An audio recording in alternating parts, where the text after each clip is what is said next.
Hi guys, Oracle here. Today I'm running solo real quick.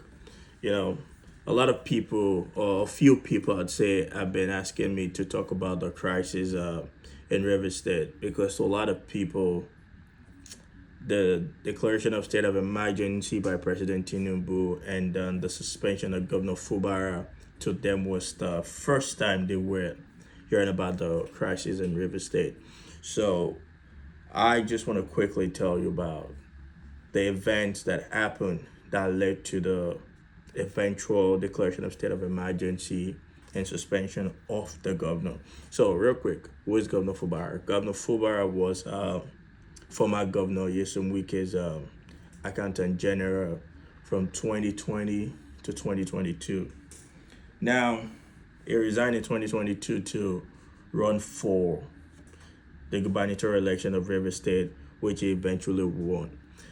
Now, it is not to it is worth to note that Fubara ran on Wike's structure in the state, meaning Governor Wike provided every needed support for Governor Fubara to emerge as the nominee of the PDP and eventual winner of the gubernatorial election.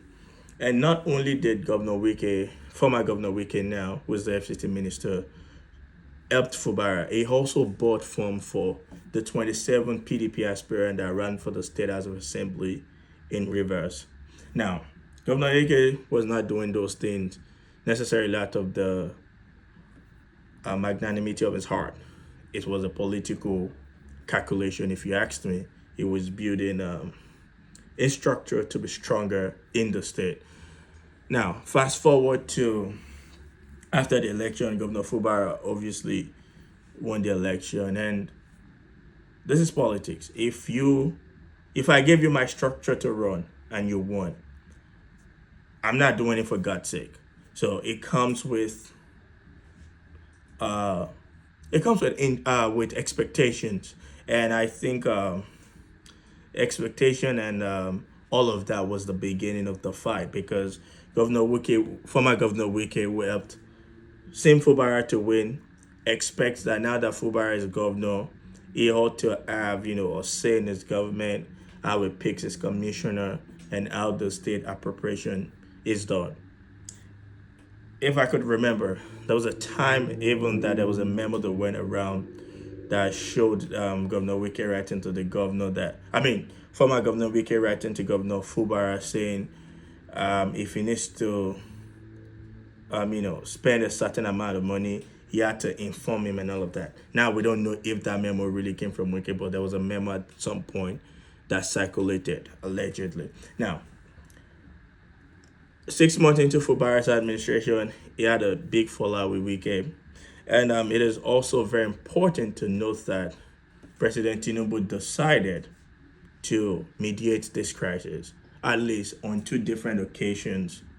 He invited both Governor Fubara and FCT Minister Wike to the House of Rock to find a political solution to whatever crisis they both had. Now, we are not privy to whatever happened behind the closed doors in that mediation meeting that happened twice or maybe three times.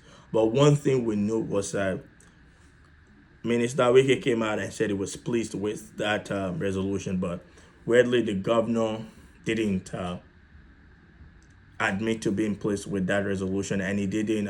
It was alleged that it didn't affect everything that was agreed upon in those meetings that they had with President Tinubu, which led some of us to believe that probably the resolution was more favorable to Wike, and the governor was not going to really necessarily benefit from the way the president had tried to help them mediate the crisis. Now, again, we necessarily don't have the details of that meeting, but the governor's refusal to implement those things shows that majority of what was agreed on might have not been in his favor.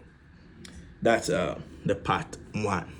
Now, after the governor didn't implement the resolutions that was agreed upon from whatever meeting they had with the president,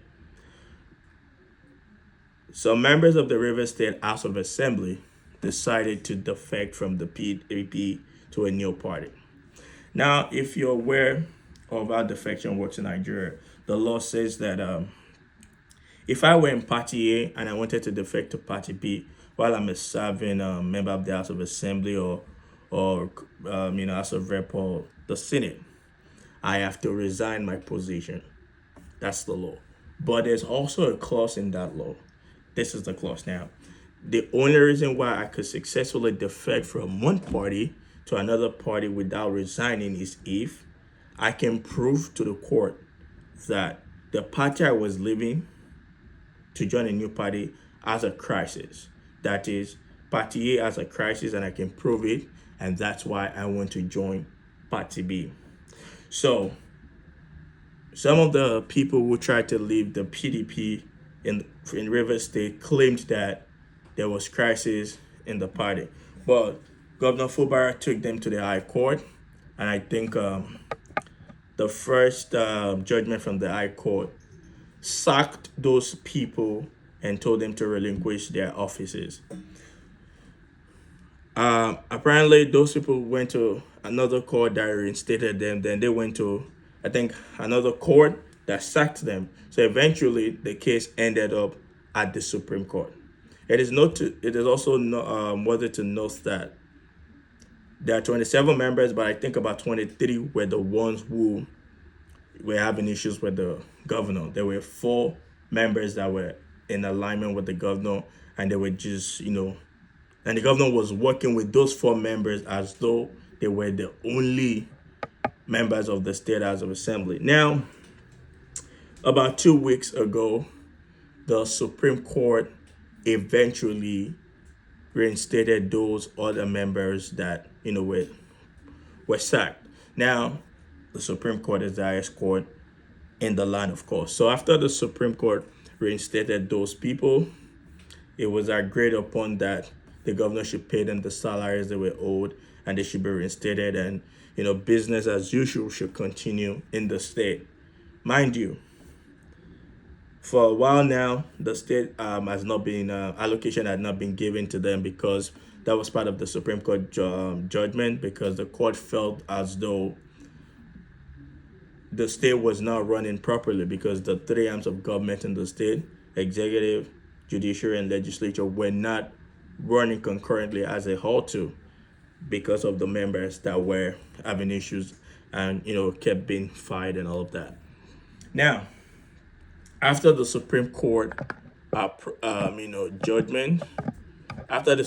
judgment, the members that were reinstated, they also started their own plan. You may guess what the plan is. Obviously, they try to impeach the governor. Now, the impeachment came, I think, about last week or 2 weeks ago. And after the impeachment proceedings were announced against the governor, some loyalists of the governor who are, we cannot ascertain or prove a direct relationship between them and the governor, but they are largely, when they came out, they spoke as though they were in support of the governor, and they threatened the security of the state and also of the country, saying if the governor was impeached, there's going to be crisis and all of that. Now, fast forward to a few days ago, 2 pipelines were blown in the state. There were vandalization of government properties in the state. And now this is how we got to the current situation we're in. After the vandalization in the state, Governor Fubara, 1, did not come out to acknowledge that there's been a case of vandalism in the state. There was no comment from the governor. 2, it did not also report to the federal government that there has been issue of vandalism in the state and some pipelines have been blown up.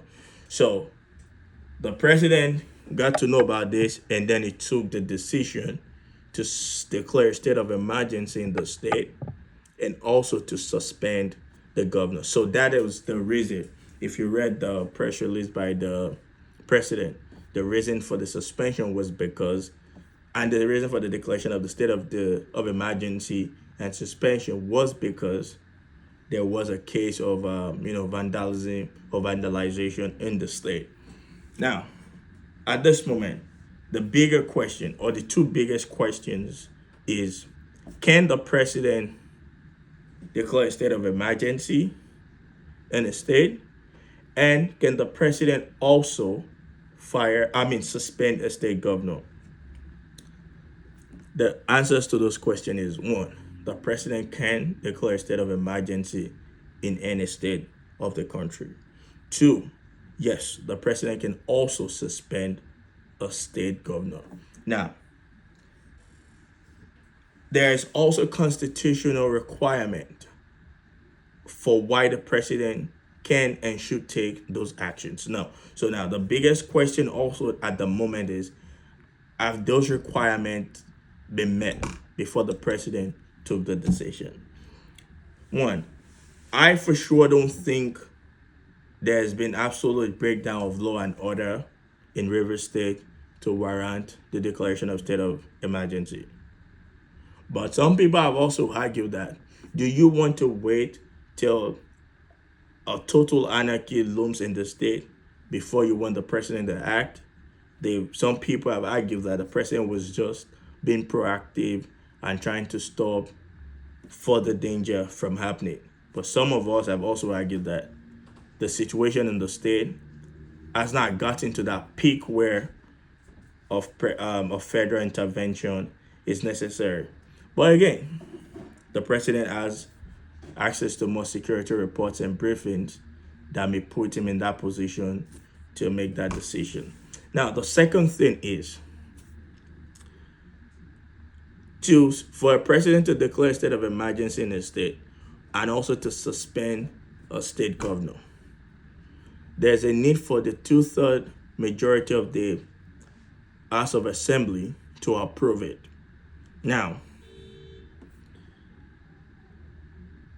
for that to work, also the law says the president has to get the House of Assembly to approve the declaration of state of emergency and suspension of governor under 2 days if the House of Assembly is in session. And at the moment, Nigerian House of Assemblies are in session. So the president automatically has just about less than a day more for his state of emergency and suspension to either be null and void or to be affirmated, because if he's not able to get the 2/3 majority to effect that state of emergency, it becomes null and void after 48 hours. So now the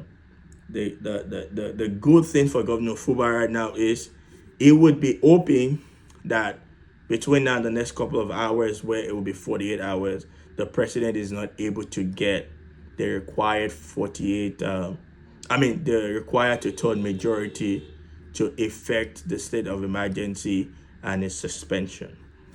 Now, in this whole thing, it is not towards that. It is worthy to note that Governor Wike, or former Governor Wike, is not innocent in all of this. He is probably the instigator of this whole chaos in the first place. But it is also very important to note that while he fought this battle or war with Governor Fubara, he did it politically. He never crossed any constitutional line. And the same can necessarily not be said of Governor Fubara, who, in my opinion now, in the course of fighting the war, started to, go against the law. One of the things he did was the unnecessary demolition of the State House of Assembly complex. There was really no point for him to have done that at the time, but I guess in a bid to show that it was in control, it did certain things like that. And another thing was when the vandalism or vandalization of government property started, he ought to have informed the presidency about it, but he kept quiet until the presidency had to discover that by themselves. And that was majorly the only reason that was cited by the president for his declaration of the state of emergency in Rivers State. But yes, this situation is ongoing and it's developing. By tomorrow, we would know for a fact if the state of emergency and the suspension of Governor Fubara will stand. Until then, we can only wait and see what happens. Thank you guys for, you know, dropping back to watch this. If any more important update comes up, I'll pop up again and try to, explain it further. Thank you.